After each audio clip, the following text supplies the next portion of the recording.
Bom, bom dia a todos e a todas. É com muito prazer que estou aqui com vocês, principalmente nesse momento tão singular da nossa história. E aí preparei uma apresentação para vocês, mas no decurso da semana, algumas reflexões vieram e achei por bem fazer uma pequena alteração para satisfazer talvez alguns anseios e desejos que nós todos temos. E essa apresentação, acho que estão perdidos ali, está na parte da Cefaz, Cefisc. Só tem uma apresentação dentro dela.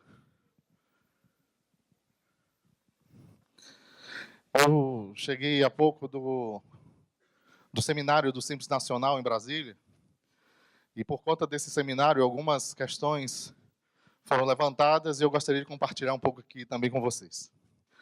Bom, em cima desse tema, eu queria falar sobre justamente essas reflexões, né, sobre as competências e habilidades necessárias para o ATE nessa Cefaz do futuro.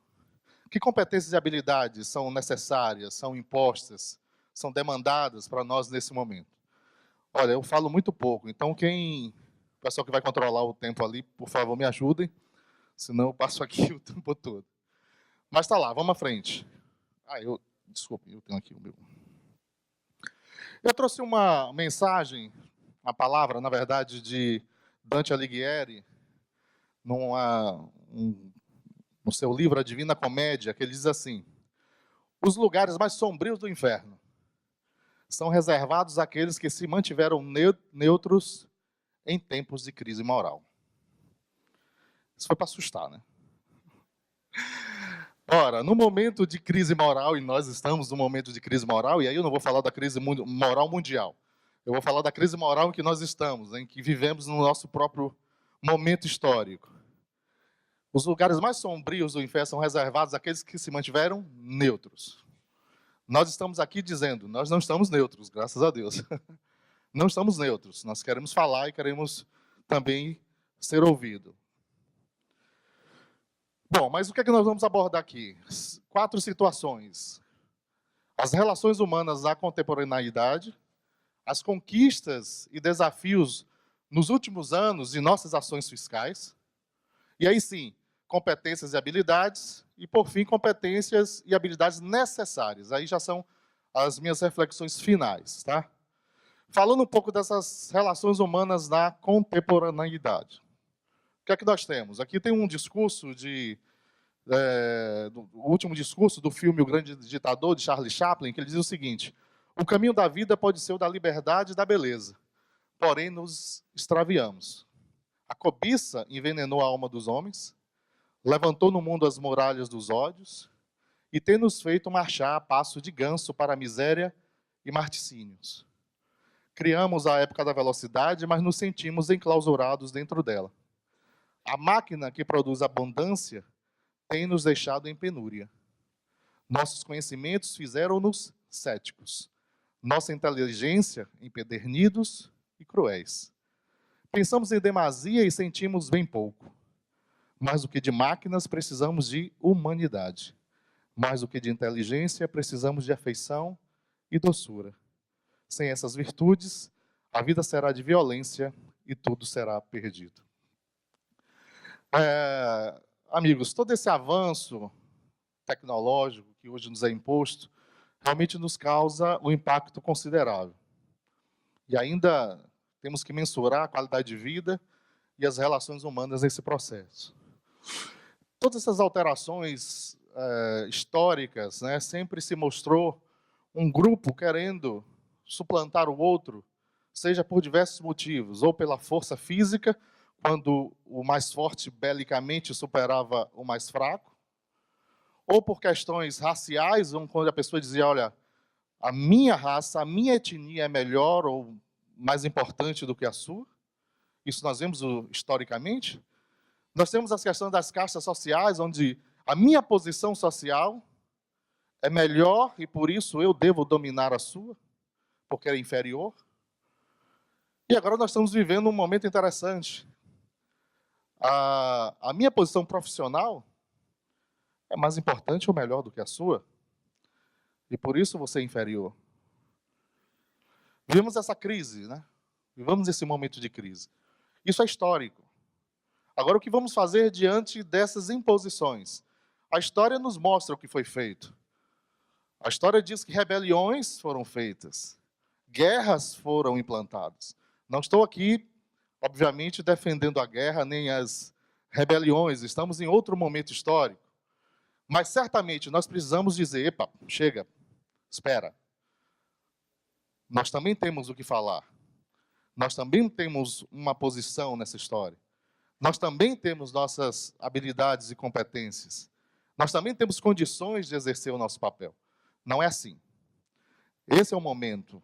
Tá? Apesar de não ser defensor da guerra, também não sou defensor da inércia. O que mais paira no mundo atual é a inércia. Porque aqueles que não são inertes estão no poder. Os que são inertes apenas se submetem. Esse é um momento de reflexão para dizer em que posição estamos. Estamos inertes? Estamos abanando uma bandeirazinha dizendo, olha, lembre de nós? Ou estamos impondo e nos colocando diante dessa situação com maestria, com dignidade, com honra? Como estamos nos posicionando diante desse cenário?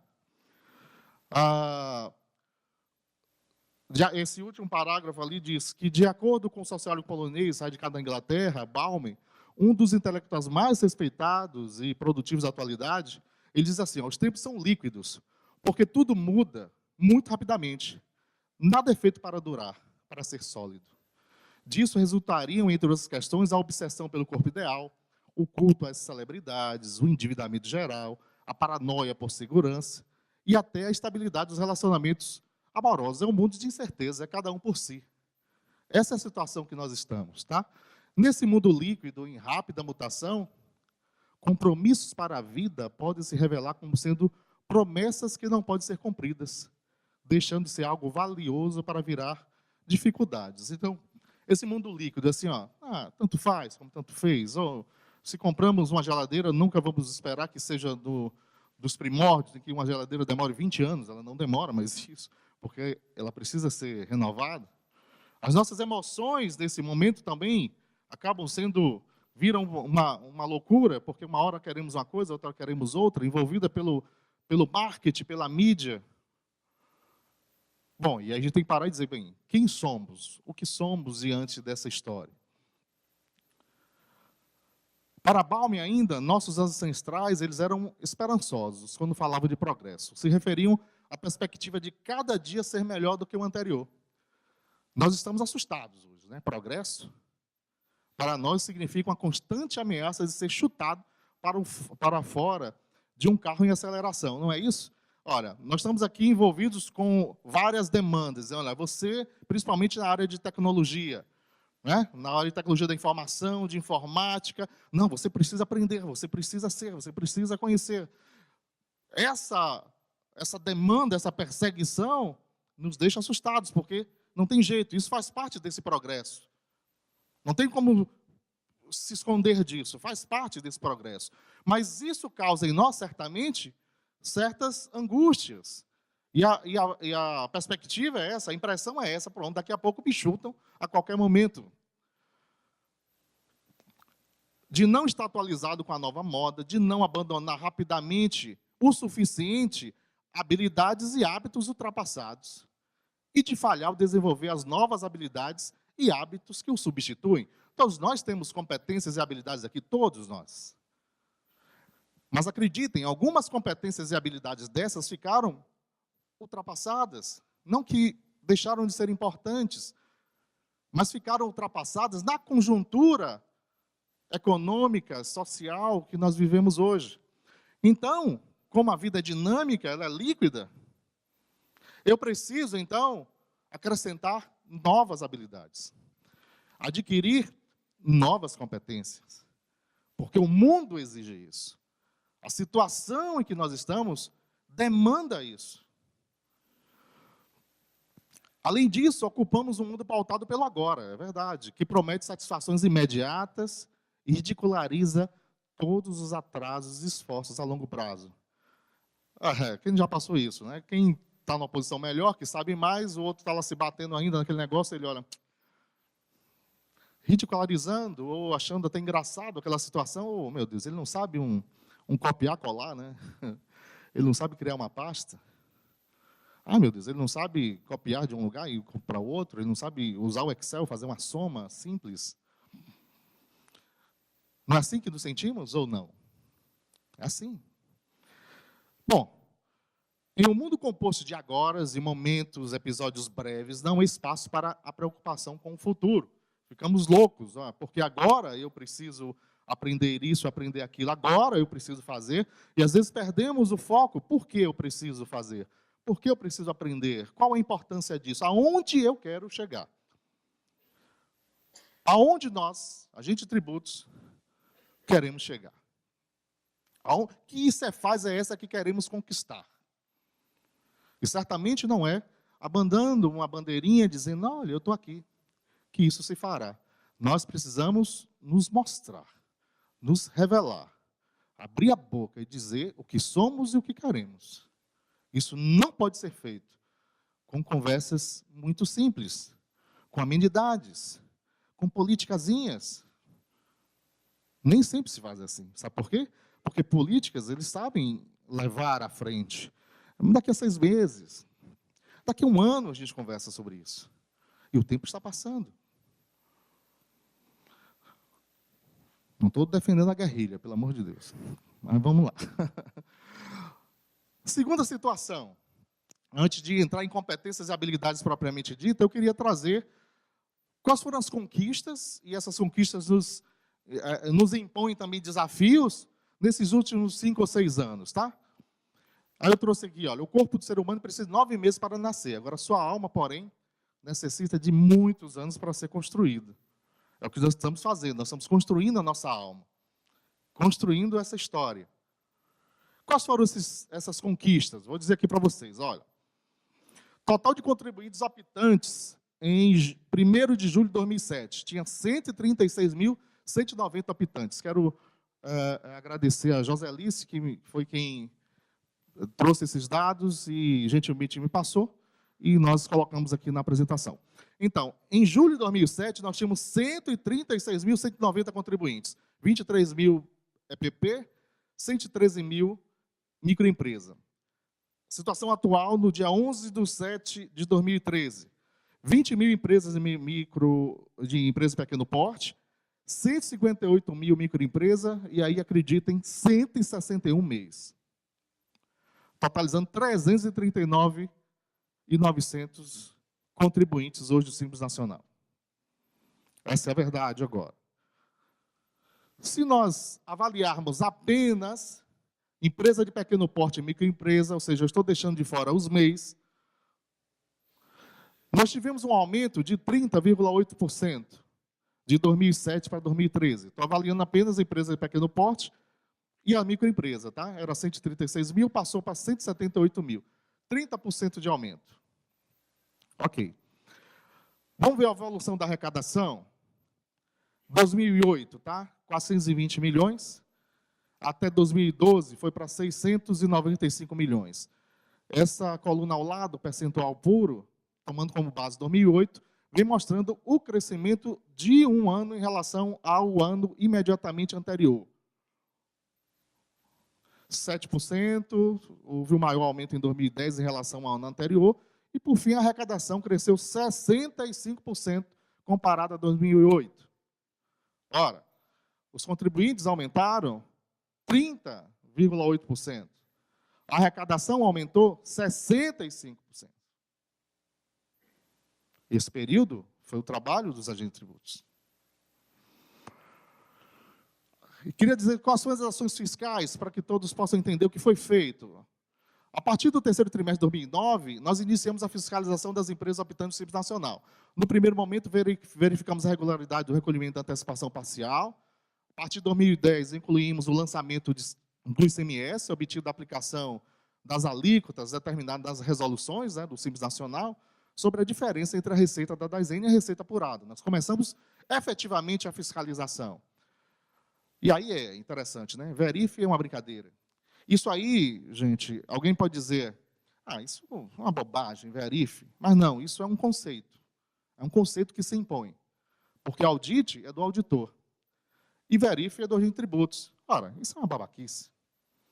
Todos estão fazendo a mesma coisa. Ora, uma bobagem é um nome só? Não, não é um nome só. Isso é um conceito. Isso é para dizer, eu posso e você não. Eu tenho e você não tem. Isso é um conceito. Não é só um nome sem importância. Isso por trás tem uma ideia. E não esqueçam, são as ideias que mudam o mundo. São as ideias. E essa ideia está assim, ó, eu estou superior a você. Num simples nome como esse. Mas vamos lá. Nós fizemos omissão de entrada. Estamos começando aí com saldo credor de caixa, graças a Deus, sou feliz. Cartão de crédito, omissão de receita, segregação incorreta. São roteiros de fiscalização que nós já estamos fazendo. Tá? Critérios utilizados, questão de antecipação parcial, diferença entre a receita declarada e as prestadas pelas administradoras, DASN zerada, empresas excluídas com DASN zerada, omissão de DASN, omissão de entrada para empresas com valores de compra acima de 1 milhão. Então, são critérios que foram colocados e vistos nas empresas e colocados à disposição para a fiscalização. Mas sabe quantas pessoas estão trabalhando nesse processo? 3. Quantas, vocês viram lá a quantidade de empresas no Simples Nacional? Só ME e EPP, 178 mil. Aí tem 3 pessoas. Joselice Guerreira tomou para si a programação, porque era um absurdo o que estava acontecendo. Ela tomou para si. Ninguém pode abrir a boca para dizer um ai, tem ela sozinha. Lógico. E não tem programa nenhum de gestão do Simples Nacional. É ela entrando direto na base, puxando, jogando no Axis, aplicando aquilo ali. É um trabalho incansável. Joselice. Segundo, o louco que vos fala. De uma maluquice, vamos fazer um negócio para o pessoal pelo menos ter uma ferramenta para fiscalizar. Comecei a fazer sem ideia do que ia acontecer. Vou fazer uma planilha em Excel. E hoje está essa maluquice que está aqui.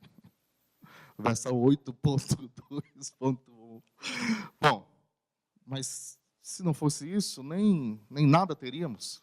Quase 6 anos, nada teríamos. Uma ferramenta de fiscalização. E aí, com todo respeito aos colegas, me aparece umas planilhas de lá para cá e diz que está resolvendo o problema. Pelo amor de Deus. É inferiorizar o nosso trabalho. Uma planilha de Excel vai fazer a fiscalização da empresa do Simples Nacional? Tenha paciência. Continuando. Sim, a terceira. Falei a primeira, a segunda, já passando a terceira. Tirar aqui, dar todos os méritos à Dilza, ex-assessora do Simples Nacional. Porque ela foi destituída. Imagine como está o Simples Nacional. Ex-assessora do Simples Nacional. E essas 3 pessoas, ela é defensora porque toda a regulamentação do Simples Nacional ela estava presente. Mas vamos lá. E aí estamos nessa história, tá? 178 contribuintes, 3 pessoas fazendo isso, fora, obviamente, a fiscalização da ponta. Estou falando quem está do lado de cá, quem está fazendo planejamento, quem está se preocupando com essa atividade. Os critérios utilizados ainda para indicação, a questão de isenção indevida, substituição tributária das empresas no segmento de calçados, segregação incorreta. No início do ano fizemos as empresas no segmento de bares e restaurantes, para verificação de venda através de cartão de crédito. Resultado. De 2009 para cá, tá, gente? As ações desenvolvidas. Nós temos aí de fiscalização 11.473 ações só de fiscalização. Fora processo de baixa, diligências e ainda o antigo monitoramento, que ocorreu apenas em 2009, um pouquinho em 2010 e encerrou a partir de então. Mas veja, nós fizemos no total aí, pensando só na fiscalização propriamente dita, 11 mil ações, tá? Resultado. Total de crédito reclamado de ICMS, 104 milhões de reais. Só com a multa, são 176 milhões de reais. com 11 mil ações. Resultado, desses 104 milhões, 47 milhões estão pagos ou parcelados. Mas a multa, nós estamos falando de 77 milhões, mesmo sem qualquer ajuda. Só nós mesmos. Só o nosso desejo de ir à frente, porque senão estaríamos lá fazendo monitoramento, sem saber nem para onde ir. Mas mesmo assim, nós conseguimos isso. Imagine com todo o auxílio, com toda a ajuda. Essa aí é a nossa realidade, tá, gente? Bom, mas, apesar de todo esse avanço e evidente melhoria, a recompensa foi: não temos uma gerência, nem mesmo uma inspetoria específica, o que seria o caminho mais lógico. 178 mil contribuintes, precisaríamos sim de pelo menos uma inspetoria ou uma gerência para cuidar especificamente disso, e não 3 pessoas responsáveis por essa situação. O que vamos fazer? Vamos ficar calados? É isso? Vamos deixar nos conduzirem assim mesmo? Ou vamos fazer alguma coisa? Perdemos uma posição estratégica, uma assessoria do Simples Nacional de Dilsa, junto ao gabinete da Secretaria da Fazenda. Isso é um aviso, tá? Isso é um aviso. Nós tínhamos reclamações antes? Tínhamos. Mas tínhamos uma assessoria lá. Hoje não temos nada. Nada. É um aviso para dizer, olha, você não tem importância não. Entra outro, entra alguém da base aqui. Entra alguém da base. Vocês não são da base. Passados 6 anos, a única ferramenta de fiscalização para o Simples Nacional é o Aldige, que continua sem apoio, sem espaço. Eu não tenho nada. Não tenho nada. Não consigo nem acesso a nenhum banco, absolutamente nada. É tudo offline, porque não tenho acesso, absolutamente nada. Não temos nem planejado ainda uma ferramenta de gestão do Simples Nacional. Eu fiquei impressionado nesse seminário, como um municípiozinho lá de Santa Catarina juntou com outros municípios e fez uma ferramenta belíssima de gestão do Simples Nacional. Eu disse, caramba, o estado da Bahia não tem nada. Nada. O pobre da Joselice tem que ficar baixando, botando numa base, no Axis, tá? Não tem nada. O Cefisc, gente, começa a se apresentar como uma realidade. Treinamentos específicos serão cada vez mais necessários. E aí? Como é que vamos encarar um Cefisc desse? PIS, COFINS, imposto de renda.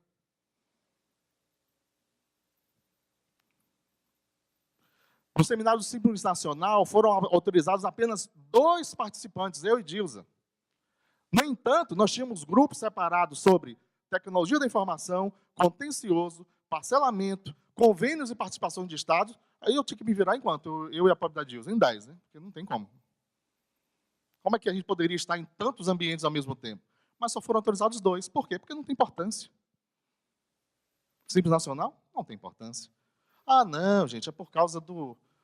Está gastando muito com diária? Pelo amor de Deus. Óbvio que não é isso. Você tem, sim, uma situação atual onde você diz, não, eu preciso... Não, vamos economizar. Tá, tudo bem. Mas aqui é mais um recado, sim? É mais um recado. Só podem 2. E aí? Eu fui para a tecnologia, contencioso ninguém foi, Dilsa foi para convênios, parcelamento ninguém foi. Sabe que nós podemos fazer convênios com a União e a cobrança do parcelamento... Eu vou quebrar daqui a pouco esse negócio. E a cobrança do parcelamento pode vir para o Estado, e o Estado é responsável pela cobrança dos parcelamentos. Não vamos ficar esperando a União, quando cobrar, nos enviar. Mas alguém foi lá ouvir isso? Não, não tinha gente. Bom, se ficarmos parados, essa lista vai aumentar. Ela vai aumentar.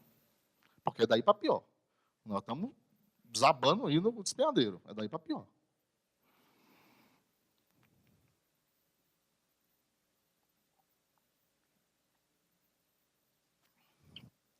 Bom, qual a diferença entre competências e habilidades, né? Você sabe lidar com isso? Vou falar só o terceiro parágrafo, que é uma coisa interessante ali. Ele diz, para Perrenot, não existe uma noção clara e partilhada das competências. Mais do que definir, convém conceituar por diferentes ângulos. Para ele, uma competência permite mobilizar conhecimentos a fim de se enfrentar uma determinada situação. De forma simples, eu gostei muito da definição. A competência permite mobilizar conhecimentos a fim de se enfrentar uma determinada situação. Ou seja, é o momento que vai me dizer que competências e habilidades eu preciso ter. É a situação em que vivemos. É o momento histórico e social que vivemos que vai nos impor quais as competências e habilidades que eu preciso ter. Ora, isso não é um uso estático, então, de regrinhas aprendidas, mas é uma capacidade de lançar mão dos variados recursos, inclusive tecnológicos. E aí eu estou falando de várias nuances aí das competências. Ela tem competências pessoais, que aí está falando sobre autoconhecimento, autoestima, autoconfiança, isso é importante. Competências relacionais, que aí já é eu e o outro, né? Reconhecimento do outro, convívio da diferença, interação, comunicação, interatividade. E aí eu parto para agora as competências cognitivas, que aí já envolve leitura, escrita, cálculo, análise, interpretação, construtivismo, autodidatismo e competências produtivas, que aí envolve criatividade, gestão, produção de conhecimento, polivalência, versatilidade, profissionalização. São várias nuances, tá? Dentro dessas nuances aí, e aí trazendo ainda um outro conceito aí de Garcia, onde ele identifica 9 tipos de competências e mais de 30 tipos de habilidades, não vou falar, obviamente, sobre isso, senão o tempo não nos daria, mas assim está aí, ó, competência na absorção da informação, na transmissão da informação e na comunicação, no acesso à informação, na análise dessa informação, a questão epistemológica, ética e estética, na compreensão, no relacionamento interpessoal, no plano pessoal e no gerenciamento de longo prazo. Eu queria falar do ponto 5, 7, 8 e 9, porque eu percebi que muito mais do que tecnologia, muito mais do que aprender a fazer, nós precisamos aprender a ser.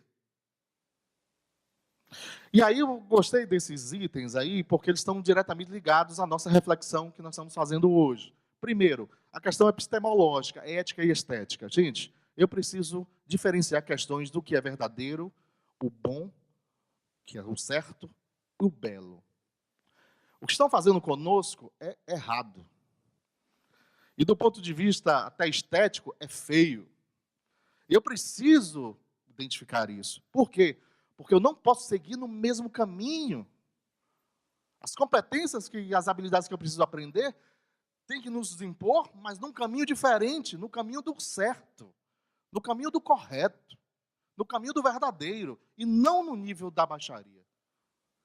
Essa tem que ser a nossa postura, uma postura de honradez. Habilidade de aplicar esses critérios no dia a dia e de agir e viver coerentemente com esses princípios.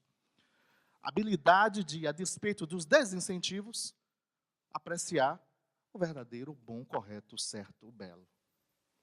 Isso é questão de caráter. Precisamos elevar essa estima, esse caráter, esses conceitos a um nível superior ao dos inimigos.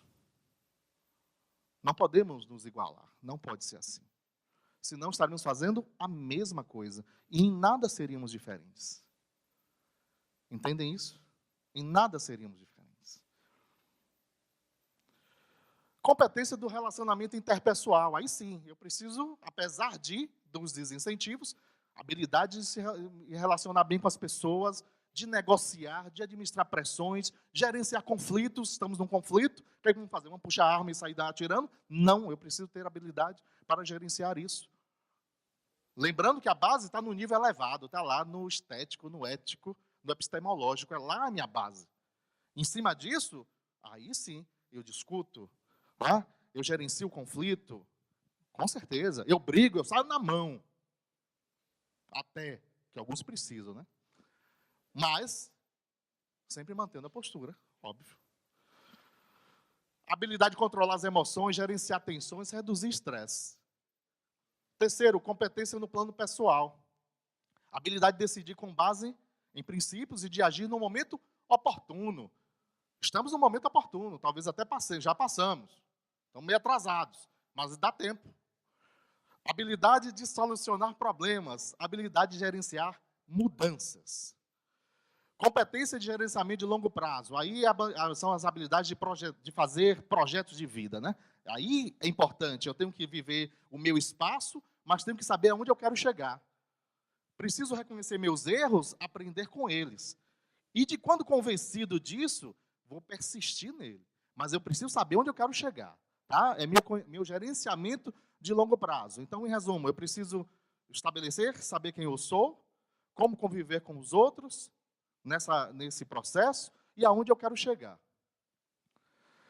E aí, nas minhas reflexões finais, eu digo, olha, segundo os pilares aí de educação da Unesco, é preciso aprender a conhecer, aprender a fazer, aprender a viver com os outros, aprender a ser.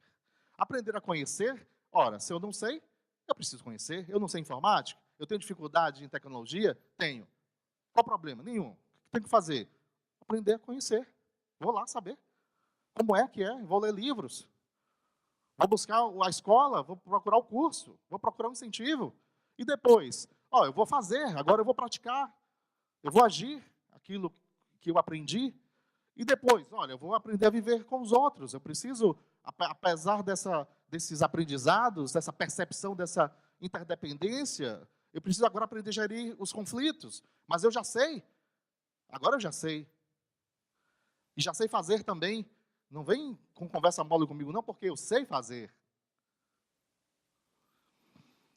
E a ser. Aí é questão de personalidade, de caráter, né, de evolução espiritual até. Onde é que eu quero chegar? Eu quero trazer uma mensagem, tá, de Eclesiastes, que diz, Eclesiastes foi escrito por um rei, Salomão, considerado o homem mais sábio da história. Ele diz assim, tudo tem o seu tempo determinado, e há tempo para todo propósito debaixo do céu. Há tempo de nascer e tempo de morrer. Tempo de plantar e tempo de arrancar o que se plantou. Tempo de matar e tempo de curar. Tempo de derrubar e tempo de edificar. Tempo de chorar e tempo de rir. Tempo de prantear e tempo de dançar. Tempo de espalhar pedras e tempo de ajuntar pedras. Tempo de abraçar e tempo de afastar-se de abraçar. Tempo de buscar e tempo de perder. Tempo de guardar e tempo de lançar fora.